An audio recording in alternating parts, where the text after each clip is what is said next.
Di sebuah tempat ada kelompok perampok yang bisa mengubah bentuk barang curian untuk diselundupkan tanpa dicurigai. Film ini tentang emas diambil dari pengawasan polisi. Judulnya, Inside Man Most Wanted. Di masa Perang Dunia II dulu, tentara Amerika berhasil menyita berton-ton emas. Emas ini dijadikan aset, disimpan di Federal Reserve Bank Amerika Serikat. Waktu berlalu, 1 dekade dilewati dalam sekejap. Sekelompok perampok datang ke Federal Reserve. Mereka menyamar sebagai petugas keamanan, kemudian membunyikan alarm kebakaran dan mengunci pintu, lalu menyandera semua nasabah bank saat itu. Setelah perampok mengambil kendali, sandera disuruh mengenakan pakaian yang sama, dan ponsel mereka diambil. Kemudian pemimpin perampok, Ariela, memanggil manajer untuk membuka kunci brankas. Manajer bank ingin berpura-pura tidak tahu, sampai dia dipukul. Akhirnya semua kunci brankas bank keluar. Dengan bantuan manajer, perampok berhasil ke brankas. Ada emas yang menumpuk seperti bukit. Manajer mengatakan emas itu bernilai ratusan juta. Mereka tidak punya waktu untuk membawa itu. Tetapi yang mereka cari ada di brankas lain. Ini sama sekali bukan emas itu. Ia mengambil kunci dan membuka brankas lama. Inilah yang mereka incar. Tumpukan emas dalam kotak kayu tua. Emas ini didapat ketika Perang Dunia II.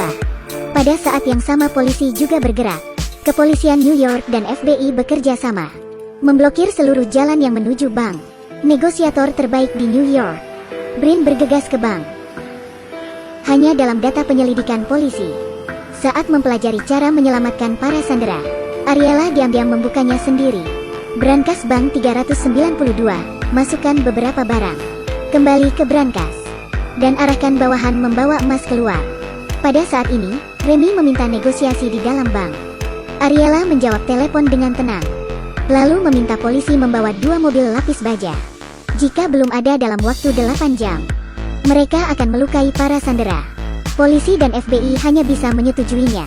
Kemudian mereka mencoba berbaik hati, memberi mereka air mineral, sekaligus memanfaatkannya. Dia berbicara beberapa patah kata dengan Ariela.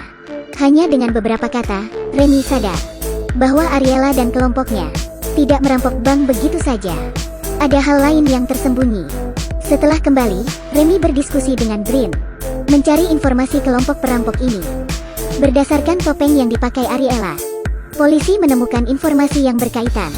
Ada perampokan berlian bertahun-tahun yang lalu. Itu adalah sensasi, meskipun perampok ini melarikan diri. Beberapa tahun kemudian polisi menangkap seorang penjahat. Dia mengaku sendiri bahwa berpartisipasi dalam perampokan berlian. Juga mengakui siapa bos mereka. Bos itu mendapat kotak makan siang sebulan yang lalu. Ia memiliki putra mewarisi bisnisnya. Apakah seorang bankir? Dia orang berbahaya yang disebutkan oleh FBI. Brin dan Remy berpikir perampokan bank ini itu juga direncanakan oleh komplotan itu. Menyadari lawan mereka perampok handal, Remy tidak bisa duduk diam lagi. Dia menawarkan Ariela dan kelompoknya makan siang, ingin masuk ke bank untuk memeriksa situasinya. Tetapi dia ditolak dengan kejam oleh Ariela. Sementara itu Maynard, salah satu anggota perampok, membawa saudaranya menyeret emas dengan gerobak, lalu mencairkannya di tungku. Untuk memahami situasi di dalam bank, mereka menyiapkan 2 kendaraan lapis baja. Sebagai gantinya, Ariela berjanji untuk bernegosiasi dengan Brin untuk mengkonfirmasi keamanan para sandera. Banyak mengira Ariela tidak menggunakan strategi.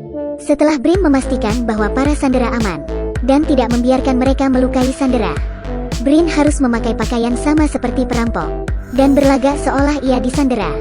Kemudian Ariela memanggil Brin ke samping, berbisik padanya untuk sementara waktu. Brin sepertinya mengerti sesuatu, lalu setuju memainkan peran sandera. Remy di luar bank merasa putus asa. Dia terlalu sibuk memikirkan sandera, alih-alih menjebak para perampok. Malah mereka yang dijebak. Cepat atau lambat, dia akan pulang. Ketika Remy ingin pulang, seorang gadis dengan memar tiba-tiba melapor. Ia kenal salah satu perampok bank. Mengaku itu mantan pacarnya. Mantannya berkata dia akan merampok Federal Reserve. Gadis itu mengira dia hanya bercanda, sampai dia menonton berita hari ini, yang dikatakan mantan pacarnya benar. Kemudian ia memberiahu Remy. Mantannya juga membeberkan perampok akan kabur setelah menggali terowongan. Remy dan pihak polisi tidak percaya sama sekali. Dia mengatakan ada sungai di sebelah bank. Jika menggali terowongan, perampok akan menjadi tikus. Gadis itu menjawab bahwa sudut timur laut Bang. Tidak ada airnya sama sekali. Karena ada jalur kereta bawah tanah yang ditinggalkan. Mereka bisa keluar selama ke sudut timur laut. Polisi dan FBI segera menyelidiki tempat itu. Ternyata apa yang dikatakan gadis itu benar. Jadi mereka buru-buru menelepon Bang, ingin memastikan Brin aman. Ariela memberikan telepon itu ke Brin. Hanya beberapa detik pihak polisi berbicara. Ariela sudah menutup teleponnya. Polisi dan FBI pun semakin tertekan. Setelah telepon ditutup, Ariela dan Maynard menerima pesan di handphone di saat yang bersamaan bahwa dua polisi menyelinap ke bank dari atap. Tampaknya kelompok perampok ini punya teman polisi. Ariela kemudian mengurung Brin ke brankas. Perampok lain menangkap dua petugas polisi khusus. Ariela memberikan video kepada Remy. Isinya dua polisi khusus ditembak beberapa kali. Polisi yang terluka parah ditendang keluar dari bank. Lalu mengancam jika polisi menyelinap lagi, mereka akan membunuh beberapa sandera. FBI dan polisi pun harus memutar otak. Mereka tidak boleh bertindak gegabah. Setelah menutup telepon, Ariela teringat akan keluarganya. Pria yang mengaku sebagai Brother Black Belly beberapa hari yang lalu datang ke rumahnya dan membawa pergi saudaranya. Lalu meminta Ariela menuruti perintahnya, pergi ke AS untuk mengambil emas. Ariela tidak ingin ada yang terluka. Dietrich hanyalah memainkan peran bos di Kimpoltan. Pemimpin kelompok ini sebenarnya Maynard. Bobby yang menggali terowongan akhirnya berhasil melewati terowongan di sudut timur laut. Ketika dia merasa akan mendapat banyak uang, Maynard menikamnya dari belakang. Ariela kaget melihat kejadian itu. Ia sudah selangkah terlambat. Ariela tahu dia tidak dapat memengaruhi Maynard. Ia pun berbalik dan meninggalkan tempat itu. Pergi ke brankas bank mendatangi Brin. Ariela lalu mengatakan emas dan uang bukan yang ia inginkan. Di matanya kesejahteraan lebih penting. Saat itu juga, Maynard memanggil Ariela. Ariela hanya dapat bekerja sama dengan Erika. Ia memberi Brin sekantong barang, menyuruhnya membuka ketika Ariela pergi. Ariela yang pergi dengan Maynard berpura-pura berbicara tentang hal pribadi. Keduanya ke lemari besi lalu Maynard didorong masuk, dan Ariela mengunci pintu lemari besi itu. Dia menyuruh Maynard mengambil makan siang. Maynard takut dan memohon bahwa ia tidak akan mengikuti Ariela. Mereka harus cepat selesai. Tiba-tiba ada ledakan. Ternyata Ariela berada dekat dengan sungai. Bom sudah dipasang. Saat asap ledakan menutupi seluruh lemari besi, Ariela terdiam oleh gelombang kejut. Air sungai mengalir masuk dari celah itu. Setengah dari lemari besi dibanjiri dalam sekejap. Brin di tempat yang berbeda, bingung harus melakukan apa. Maynard juga hanya bisa memohon untuk bantuan. Erika bergegas masuk pada saat itu, lalu melemparkan kunci pagar ke Brin. Ia tidak peduli pada Maynard dan langsung pergi. Polisi dan FBI yang mendengar ledakan dari bank bergegas masuk ke dalam bank. Sandera dan perampok mengenakan pakaian yang sama, sehingga ketika mereka berlari keluar bank, Remy memerintahkan polisi untuk menahan mereka. Pertama harus memverifikasi identitas. Remy pun bergegas ke brankas bank dengan marah. Setelah masuk, ia menemukan Brin terperangkap di air dengan Maynard. Dia ingin membantu Brin membuka pintu pagar, tetapi Maynard lebih dulu berhasil. Dia merusak pagarnya hingga berhasil terbuka. Maynard yang bergegas keluar segera, ingin membunuh Remy dan Brin. Untungnya, Remy biasa berlatih kungfu Cina. Ia memukul Maynard bolak-balik di dalam air. Brin yang berhasil melarikan diri, mengambil emas batangan dan memukul Maynard hingga ia pingsan. Keduanya lalu melarikan diri dan berhasil mengunci pintu. Maynard pun mendapat makan siangnya di dalam air. Di akhir penanganan polisi atas kasus ini, gadis yang memberikan petunjuk hilang. Sebelum pergi ia menulis di papan tulis angka 392. Polisi kebingungan apa maksudnya. Jadi mereka ke bank dan membuka loker 392. Ternyata di loker 392 ada petunjuk yang ditinggalkan Ariela. Barulah mereka sadar jika Ariela dan gadis pelapor itu merupakan saudara.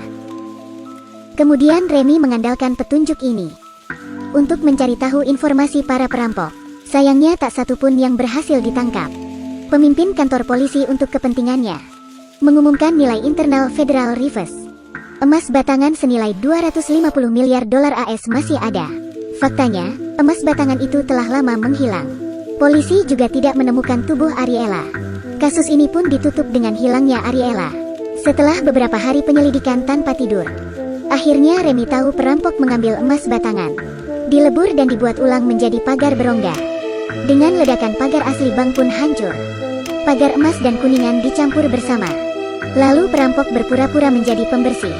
Saat membersihkan sampah di bank, sekaligus membawa emasnya keluar. Adapun alasan Ariela hilang, Remy juga menemukan petunjuk. Ada ventilasi di langit-langit bank. Banyak peralatan yang tersisa di sini. Sepertinya ia bersembunyi di bank. Sampai pembersih datang, lalu melarikan diri dengan petugas pembersih. Pelarian Ariela membuat polisi sangat tertekan. Ketika akan mengumumkan surat perintah menangkap Ariela, dia menerima pesan teks dari Ariela, mengatakan untuk menemuinya di dermaga. Remy pun meminta polisi bergegas ke dermaga. Pada saat yang sama, Brin juga ke dermaga.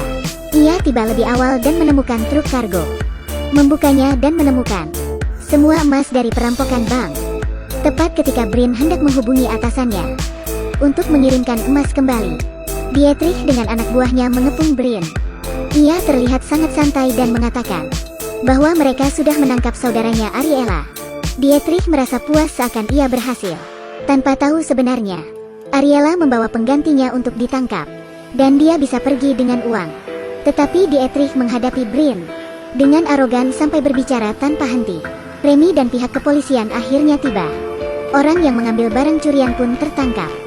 Di akhir cerita, adik laki-laki Ariela dibunuh oleh bawahan Dietrich. Tetapi Ariela mengandalkan kecerdasannya sendiri dan mengirim Dietrich ke penjara. Sejauh ini kasus pun berakhir diselesaikan. Kisah ini memberitahu bahwa kita harus memiliki batas untuk menghasilkan uang dengan cara yang legal. Jika tidak, Anda tidak bisa membersihkan diri dalam hidup. Oke, itu saja untuk ulasan hari ini.